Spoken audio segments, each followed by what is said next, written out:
Learning how to be a great real estate investor or a great wholesaler can be overwhelming. There is so much information out there on the internet, and it's so easy to get analysis paralysis, which is basically the inability to make a decision because you have so much information. And to be blunt, only one thing truly matters when you're just starting out. You need to find a deal. If you do not find a deal, nothing else you learn about real estate investing or wholesaling matters. Nothing. So let me make this simple for you. I'm gonna teach you the 3 main ways that you can find deals as a real estate investor. If you are new to the channel, my name's Justin, you're wrong. I'm a real estate investor and entrepreneur here in Las Vegas. I've made hundreds of videos teaching people about real estate, and the goal of this channel is to help you grow your money and mindset. Also, if you want to see more personal content, follow me on Instagram at Justin You're Wrong. There are 3 main ways that you can find deals. The first method is direct to seller marketing. These are marketing strategies such as cold calling, texting, door knocking, direct mail, anything where you are directly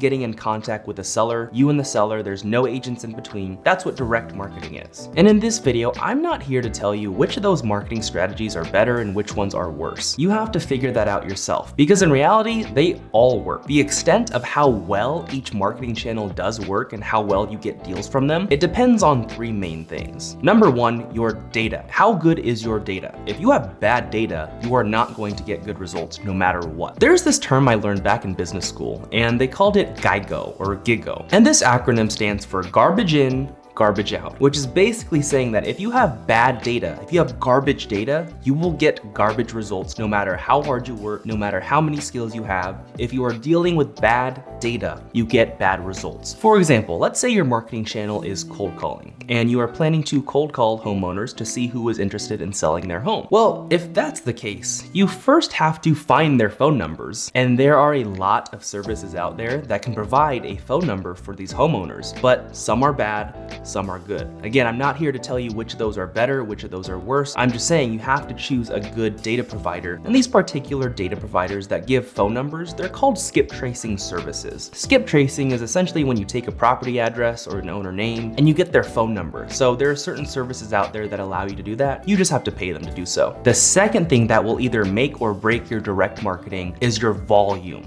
and how much work you are actually putting in. So these are things such as how many cold calls you're actually making every single day. How many direct mail pieces are you sending every day? How many sellers are you texting every day? How much are you door knocking every single day? If you are not marketing or prospecting consistently, and if you're not doing a lot of it in volume, you will not get a lot of deals. And it doesn't even matter if your data is amazing, if you are not actually putting in the work to make these phone calls or make these texts or these door knocks, you will not get the deal. So you have to put in the work, and just know that this is a complete numbers game. The more people you call or door knock or text, the more likely it is that you will get a deal. And if you are consistent with your marketing, you will eventually get a deal. One tip I have for you when it comes to volume is to track your performance metrics. Now, these are things such as how many calls are you actually making every single day? How many texts are you making every single day? These are the activities that you want to track to make sure that you are actually putting in the work and you have a number to quantify that work. And you do not have to be this big business or this big marketing machine to track your metrics. You should track it even from the beginning, even when you're by yourself and you're making the cold calls yourself. So if you are planning to cold call yourself, just as an example, set a goal for yourself for how many dials you want to make every single day and be consistent with it. So if your goal is to make 100 calls every single day, write that down, and then every single day write down how many calls you actually made that day. And you'll find that maybe some days you only made 30 calls, maybe some days you made 200, maybe some you only made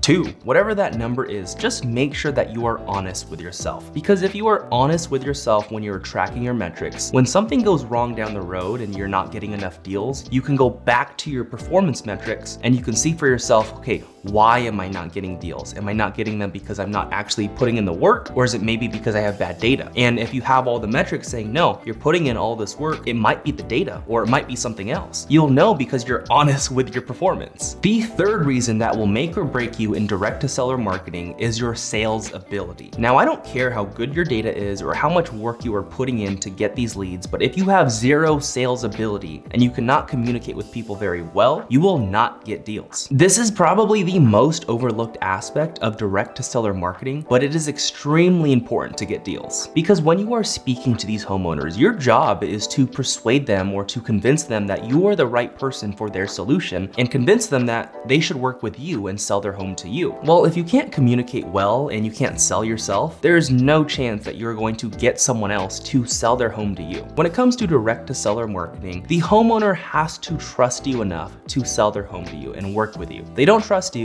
they're not going to work with you. That being said, you don't have to be an expert to get deals. You can still be a mediocre salesperson and still close deals. But just know, if you are a mediocre or a poor salesperson, it's gonna take you a lot more volume and a lot more work to get deals versus the person who is a great salesperson. You're gonna get better over time as you talk to more people, but if you want to improve your sales ability, first, talk to a lot of people. So whatever marketing strategy that you are using, make a lot of cold calls, make a lot of texts so that you can start communicating with these sellers frequently and get better at speaking to people. But also seek other training for your sales skills. There's a lot of programs out there that can train you on sales ability. The second way that you can find deals is using the MLS. And if you don't know what the MLS is, it stands for Multiple Listing Service. It's basically a tool that realtors use to list all the homes on the market. So when people refer to the market, they're talking about the MLS, all the homes that are listed and active for sale on the market. There's this big misconception out there in the real estate investing community that you can't find deals on the MLS. And I completely disagree. You can find deals on the MLS. I found deals on the MLS. A lot of my friends have found deals on the MLS, and it's a great tool to use and it's free. But just know that even though this is a free marketing tool that you can use to find deals, you should still take it very seriously and track your metrics. So track how many offers you are making every single day. And when it comes to MLS prospects, treat them like normal direct-to-seller leads. So as an example, when you're cold calling and you find a lead through cold calling and direct-to-seller marketing, you're gonna be following up with that person probably monthly, right?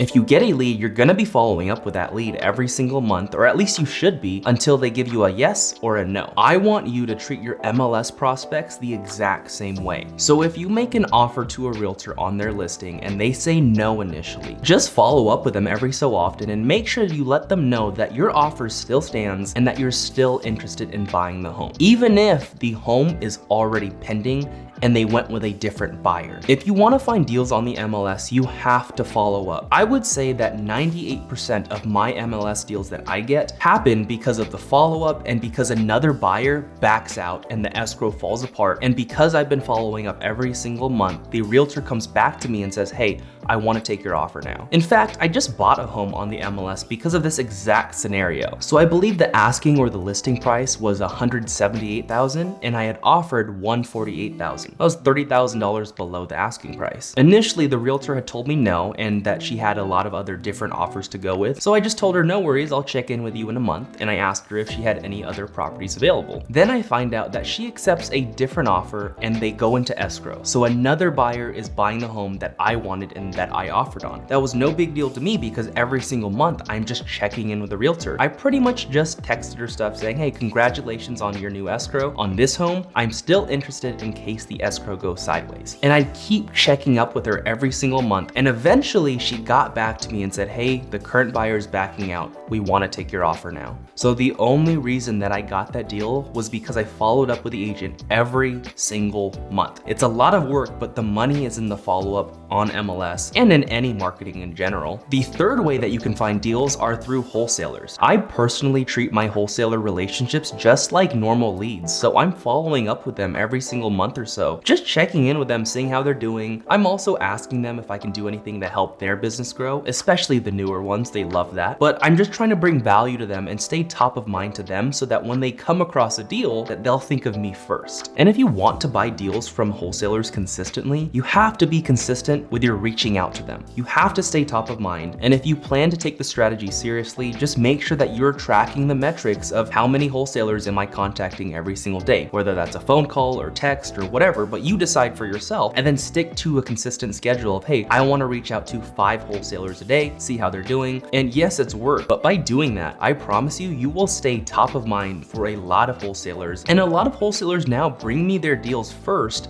before they blast it out to their other buyers, because they know that I've been checking in on them and asking how I can help them out. Now, as far as how frequently you should be reaching out to these wholesalers, it really depends on your relationship with them. For a while, I reached out to some wholesalers once a month and some wholesalers every 3 months. It just kind of depends on the relationship, but for you, it could be completely different. You have to decide that for yourself. Now, another way that you can stay top of mind of these wholesalers is to connect with them on social media. Follow them on Instagram, follow them on Facebook, or whatever social media that you use, and then post consistently about your real estate deals, that you're buying deals, post that you're connecting with other wholesalers, or maybe you've bought a deal from a wholesaler before, and you can start promoting how much you paid that wholesaler so that it attracts other wholesalers to approach you. Just make sure to do whatever you can to stay top of mind. If you do that, you will succeed in this marketing strategy for finding deals. Also, if you want to grow your real estate business, whether you are brand new or if you already have deals under your belt, DM me the word coach on Instagram at JustinYou'reWrong. I'll see you at the next one.